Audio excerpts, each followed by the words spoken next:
प्रजासत्ताक दिनी रस्त्यावर लावलेल्या स्पीकरने 3 वर्षांच्या लहानगीचा बळी घेतला। तर नाशिकमध्ये बाल्कनीतून पडल्यानं एका लहानग्याला जीव गमवावा लागलाय। गेल्या काही दिवसातल्या या घटना पाहता तुमची मुलं सुरक्षित आहेत का असा प्रश्न निर्माण झालाय। बघूयात हा रिपोर्ट। विक्रोळी स्पीकरने घेतला 3 वर्षांच्या चिमुरडीचा बळी। नाशकात 4थ्या मजल्याच्या बाल्कनीतून पडून लहानग्याचा मृत्यू। पुण्यात भरधाव कारनं सोसायटीत चिमुरड्याला चिरडलं। तुमची मुलं सुरक्षित आहेत का त्यांना सांभाळा। सध्याच्या धकाधकीच्या आणि धावपळीच्या जगण्यात पालकांना सर्वाधिक घोर असतो तो त्यांच्या पोटच्या मुलांच्या सुरक्षेचा। अशा काही घटना गेल्या काही दिवसांमध्ये महाराष्ट्रात घडतायत की त्यातून तुमची मुलं सुरक्षित आहेत का असा प्रश्न पडलाय।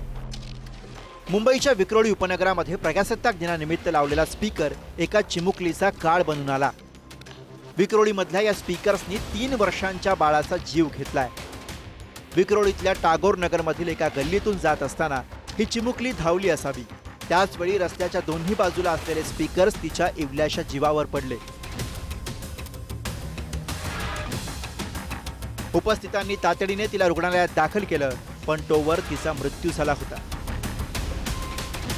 या घटनेप्रकरणी विक्रोळी पोलीस ठाण्यात गुन्हा दाखल करण्यात आला असून पोलिसांकडून घटनेचा तपास सुरू आहे। नाशिकच्या पाथर्डी फाटा परिसरातही अशीच हृदयद्रावक घटना घडली आहे। नरहरी नगरमधील शिवगंगा अपार्टमेंटमध्ये 4थ्या मजल्याच्या बाल्कनीतून कोसळून 7 वर्षांच्या चिमुकल्याचा दुर्दैवी मृत्यू झालाय। कियांश पबेदाडे असं या मृत मुलाचं नाव आहे। रविवारी दुपारी 4:30च्या सुमारास ही घटना घडली। खेळताना अचानक तोल जाऊन कियांश थेट खाली पार्किंगमध्ये कोसळला। गंभीर जखमी अवस्थेमध्ये त्याला शासकीय जिल्हा रुग्णालयात दाखल करण्यात आलं, पण डॉक्टरांनी त्याला मृत घोषित केलं। या घटनेनंतर परिसरात हळहळ व्यक्त केली जात असून पोलिसांनी अकस्मात मृत्यूची नोंद केली आहे। पुण्यातल्या जॉय नेस्ट सोसायटीमध्ये सुद्धा एका लहानग्याचा कारमुळे जीव गेलाय। सोसायटीच्या आवारामध्ये खेळत असलेल्या 5 वर्षांच्या निष्कर्ष अश्वथ स्वामी या चिमुरड्याला एका भरधाव कारनं चिरडलं। हा अपघात इतका भीषण होता की निष्कर्षचा जागीच मृत्यू झाला। तर दौंडमध्ये सुद्धा हृदय पिवटून टाकणारी घटना घडली आहे। शहरातील जनता कॉलनी परिसरामध्ये सेंट सेबेस्टियन हायस्कूलच्या मागे डांबरीकरणाचं काम सुरू असताना अपघात झाला। या रोड रोलर खाली सापडून आर्यन जाधव या अवघ्या 4 वर्षांच्या चिमुकल्याचा दुर्दैवी मृत्यू झालाय। आर्यनची आई याच डांबरीकरणाच्या कामावर मजूर म्हणून काम करत होती।